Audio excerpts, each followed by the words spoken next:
السلام علیکم ورحمۃ اللہ وبرکاتہ۔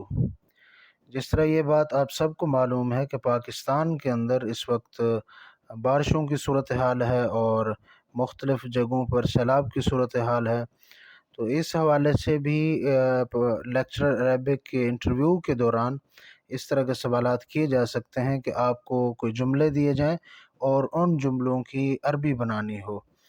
تو اس طرح کے کچھ جملے جو ممکنہ طور پر انٹرویو کے دوران پوچھے جا سکتے ہیں اور ان کی عربی بنانے کے لیے کہا جا سکتا ہے۔ موسلا دھار بارش اور تیز ہواؤں نے پاکستان میں سیلابی صورتحال پیدا کر دی۔ یہ جملہ ہم عربی میں کس طرح کہیں گے؟ تسببت الامطار الغزیرۃ والریاح الشدیدۃ فی فیضانات پاکستان۔ موسلا دھار بارش اور تیز ہواؤں نے پاکستان میں سیلابی صورتحال پیدا کر دی۔ اسی طرح کہا جا سکتا ہے کہ بارشوں نے بہت سے گھر و مکان تباہ کر دیے۔ فکیف نقول ھذا بالعربیہ، یہ جملہ ہم عربی میں کس طرح کہیں گے؟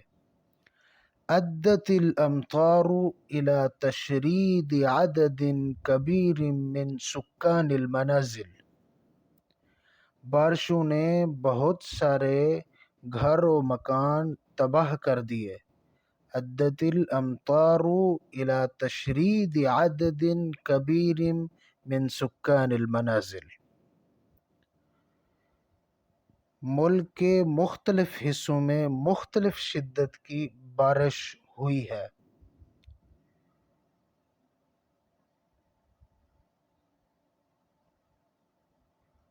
حكلت أمطار متفاوتة الشدة على مناطق متفرقة من الدولة۔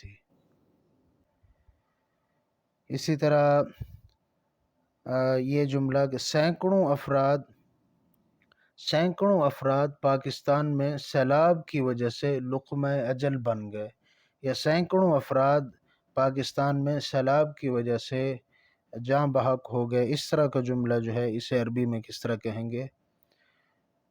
قتل المئات فی فیضانات پاکستان، یا مصرع المئات فی فیضانات پاکستان، کہ پاکستان کے سیلاب میں سینکڑوں افراد لقمہ اجل بن گئے۔ وزارت موسم نے اعلان کیا ہے کہ اس ہفتے مونسون کی مزید بارشیں متوقع ہیں۔ اعلنت وزارت الموسم ان من المتوقع هطول المزید من الامطار الموسمیۃ هذا الاسبوع، کہ وزارت موسم نے اعلان کیا ہے کہ اس ہفتے مونسون کی مزید بارشیں متوقع ہیں۔ اعلنت وزارت الموسم ان من المتوقع هطول المزید من الامطار الموسمیۃ هذا الاسبوع۔ سیلاب سے سڑکوں اور پلوں کو بہت زیادہ نقصان پہنچا، یہ پل اور سڑک وغیرہ ٹوٹ گئے سیلاب کی وجہ سے۔ تسببت الفیضانات فی اضرار جسیمۃ للطرق والجسور۔ تسببت الفیضانات فی اضرار جسیمۃ للطرق والجسور۔ اگر آپ کو یہ ویڈیو مفید لگی ہے تو ویڈیو کو لائک کریں، شیئر کریں اور چینل کو سبسکرائب کریں۔